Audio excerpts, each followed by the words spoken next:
Okay, this is actually kind of a pretty cool example. We have a solid that's generated by revolving the region bounded by the y-axis, y equals square root of 9 minus x squared, and the x-axis about the y-axis. And we're going to take in a hole that's centered along the axis of revolution, so along the y-axis. We're going to drill a hole through it such that 1/3 of the volume of the solid is removed. So what I need to know is what is the diameter of that hole.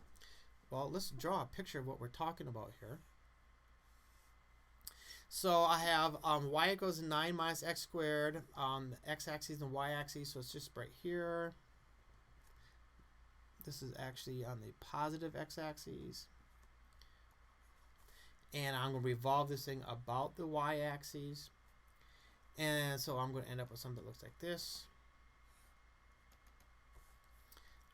Clearly this is going to be 3, this is going to be -3.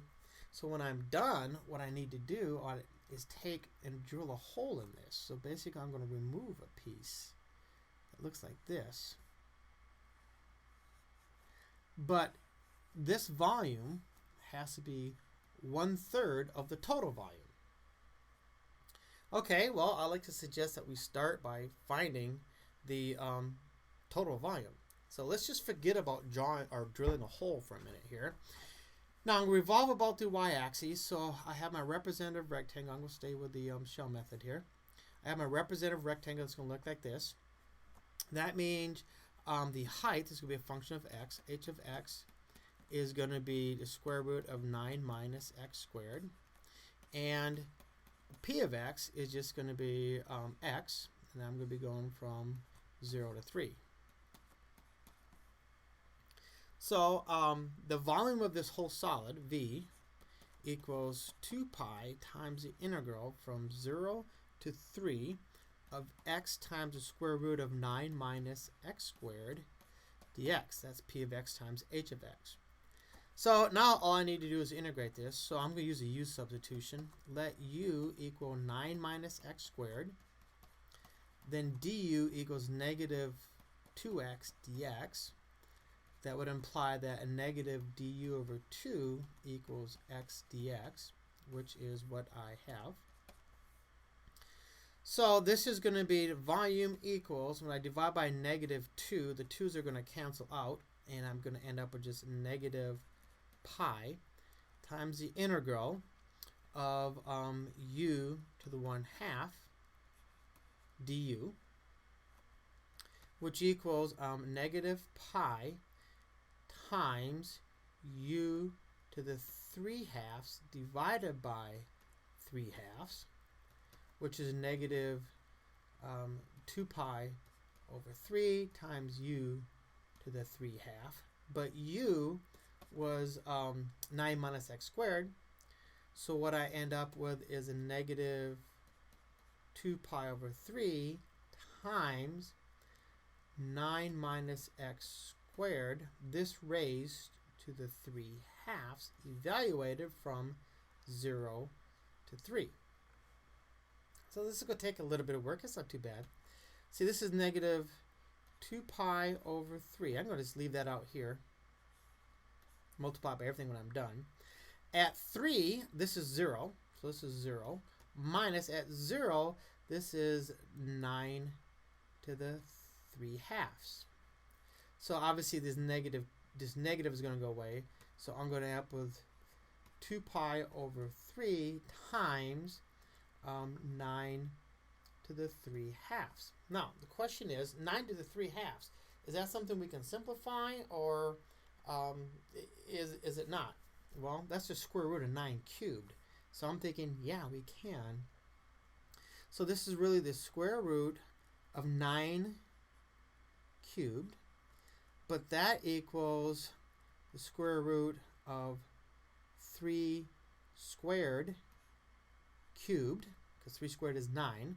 Well, for every 3 that we square, we can pull it out, and there's 3 of them, so that's 3 times 3 times 3. That is just 27. So what I end up with is 2 pi over 3 times 27, but the 3's going to cancel with the 27, just give me 9, so I end up with 8. Whoops, I drew my pi first. should be just simply 18 pi. So 18 pi is going to be the volume of the outside. And I need, where is it, 1/3 of that. So 1/3 of 18 pi equals 6 pi. So I need the volume of this center right here to be 6 pi. So in other words, I have the exact same situation. I still have this same function, but rather going from 0 to 3, I need to go to 0, from 0 to something. I'm going to call it x naught. I'm going to some value of x. So how do I figure that out? Well, actually, this is where it gets interesting. I know it has to be 6 pi, and that has to be the volume that comes out.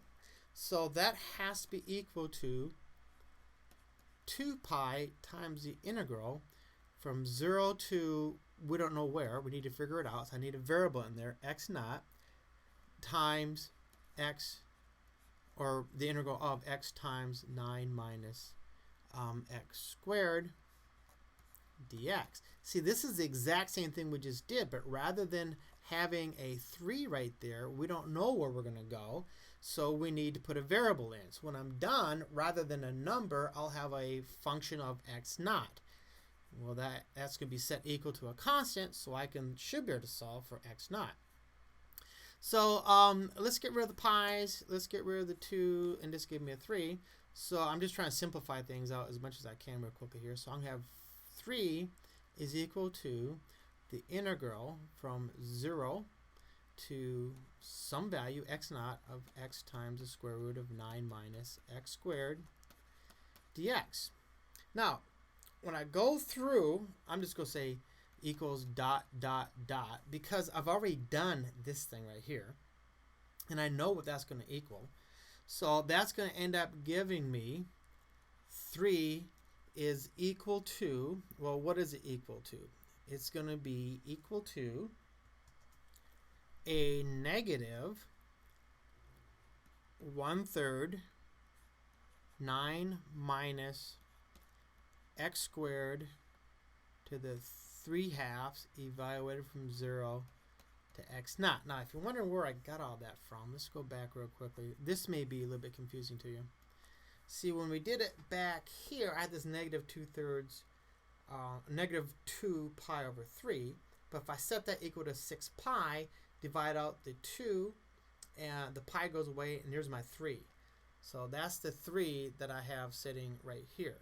So that's just simplified. Now, when I go about this, I'm going to go ahead and multiply through by negative 9. I'm sorry, negative 3 to get rid of this.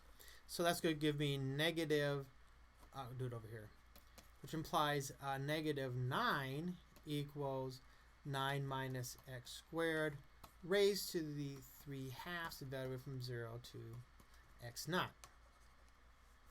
So that then implies that negative 9 equals, let me see here, I'm going to have 9 minus x naught squared minus, at 0, this is just going to be 9 to the 3/2. Well, didn't we already see 9 to the 3/2 someplace? Yeah, 9 to the 3/2. We said that 9 to 3/2 was 27. So this then implies that negative 9 equals 9 minus x naught squared minus 27. Oops, 27. Oops, I skipped my 3/2. I need a 3/2 right here. There we go. Sorry about that. That means that this is to the 3/2. Okay, so if I add 27, I'm going to end up with 18 is equal to 9 minus x naught squared to the 3/2. That then means that 18 to the 2/3 is equal to 9 minus x naught squared, which means x naught squared equals 9 minus 18 to the 2/3, which means x naught equals the square root of 9 minus 18 to the 2/3. Now that's an exact number. We can approximate that. But is that the answer? No, actually it's not. Because what we just found is this value right here. Let me change colors. We just found x naught. So we know the radius. But what the problem asked for was find the diameter. So we need to take that radius and multiply it by 2 to get the diameter. So the answer is going to be that the diameter, let me write up here, is equal to 2 times the square root of 9 minus 18 to the 2/3. And that does not simplify nicely, so you don't get like a whole number or anything. So that's the exact answer. If you needed an approximation, you could then stick this into your calculator to get an approximation, but really I'm much more into exact answers most of the time.